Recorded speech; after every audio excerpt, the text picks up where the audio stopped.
bon dimanche matin, jasage de jeux de rôle.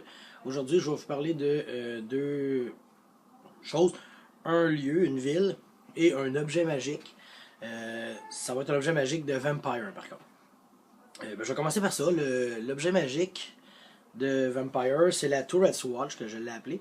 C'est une montre, une pocket watch, une montre de poche comme nos grands-pères avaient. Puis, elle, le matin, quand tu te réveilles, elle te prend un blood. Et elle t'empêche d'utiliser des pouvoirs qui altèrent le temps. Célérité, temporis. Mais aussi, elle va détecter automatiquement si quelqu'un utilise un pouvoir dans les environs. J'ai pas seté ça à 1 km. Là. J'ai seté ça, elle va le détecter. Fait que tu vas savoir, oh, par là, il y a quelqu'un, il y a un vampire par là, quelque chose qui se passe de bizarre, etc. Toute altération du temps va te dire. En fait, la montre va quasiment agir comme une boussole, mais extrêmement précise. Ça va dire, là, dans 800 mètres, t'as quelqu'un qui veut le partir une célérité. Genre. Fait que là, tu peux retrouver un vampire, même s'il est en obfuscate, même s'il est pas visible. J'ai pas été jusqu'à dire s'il est sur le plan du Spirit World, là, mais c'est ça. Je veux dire, cette montre-là va te faire détecter ça. Fait que si la personne part une célérité, ben tu vas le savoir. Mettons, tu es en combat contre lui. Tu dis, oh Chris, il va me partir une scellée, puis il va te dire à combien aussi. Tu sais, une scellée, 3, genre. Fait que c'est comme si le temps il allait 3 fois plus vite. Là. Fait que la montre est très précise là-dessus. Elle va détecter ça, te préparer à ça. C'est un artefact à 1 là, que j'ai décrété. Fait que ça, c'est un petit artefact de même. Là. C'est sûr que les artefacts de Vampire ont toujours un drawback.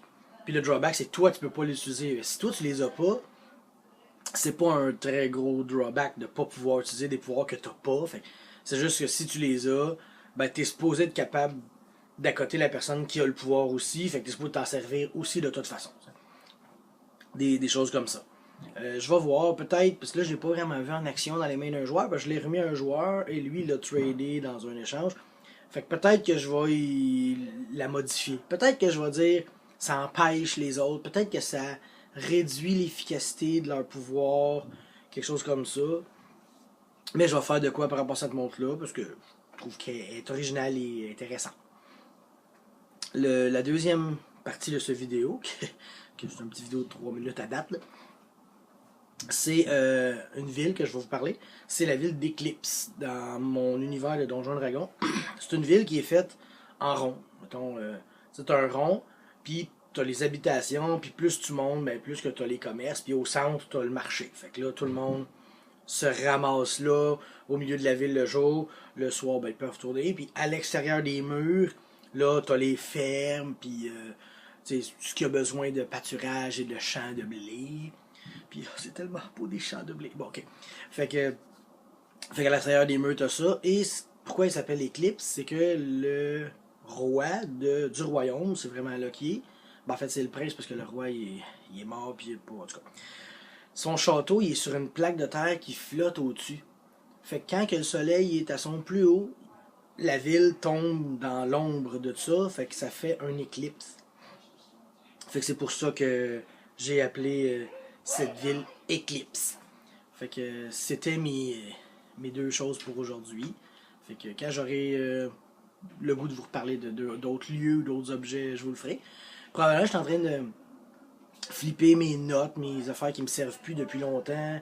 Tu sais, j'ai un cahier que je possède depuis mon secondaire. Le secondaire 1 ou 2, j'ai le cahier avec plein d'affaires.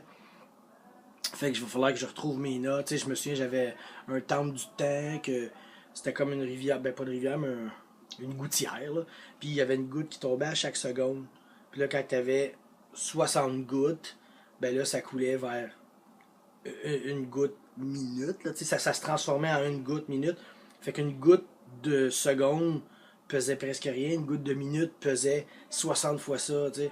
Puis là, après ça, t'avais des gouttes d'heure, de jour. Fait qu'une goutte de jour, c'était ultra lourd, tu sais. Puis si tu buvais de ce eau-là, ben, c'était pas bon parce que tu vieillissais du don de ce que tu as bu. Mais je suis en train de vous parler d'un troisième lieu, ben on va continuer. Fait que c'est ça, c'est un temple comme ça, que les secondes, les minutes, les heures, ça allait jusqu'aux années. Tu pouvais boire des années, mais si tu buvais des gorgées d'années, ben en fait, c'était plus ou moins les gorgées parce que c'était des gouttes, mais les gouttes t'étaient pas. T'avais un bassin qui était un bassin d'eau. Et après ça, c'était des gouttes, mais les gouttes restaient en gouttes. Tu peux prendre 8 gouttes, 6 gouttes, 4 gouttes, 44 gouttes. Fait que tu buvais, mangeais ce que tu voulais, tu sais. Puis au final, ben, c'était vraiment c'était un donjon, un temple, parce que derrière chaque seconde, minute, tout ça, il y avait des énigmes, des monstres, puis des trésors, puis cette vidéo vous est commanditée par Tim Horton. Fait que c'est ça, fait que mon temple était comme ça, les joueurs, je me souviens, c'était beaucoup plus d'énigmes que de d'autres choses, là. Attends! C'était un plus d'énigmes que de combats ou quoi que ce soit, fait que tiens, il sera pas long! Excusez. C'est ça, fait qu'il y avait plus d'énigmes que de combats, que de trésors dans ce donjon-là. Fait qu'en tout cas, je t'ai pas supposé te parler de ça. Ça a fait un troisième lieu, ça a fait un petit bonus aux vidéos, mais là, je suis attendu en haut. Fait que je vais vous refaire une autre vidéo prochainement sur d'autres lieux, d'autres objets, d'autres gogos comme ça. Fait que, ennuyez-vous pas de moi, je vais revenir là. Salut, bye. Hey les enfants, c'est à coup le clown! Ça prend combien de paladins pour changer une ampoule? Juste un, mais ils veulent tout le faire!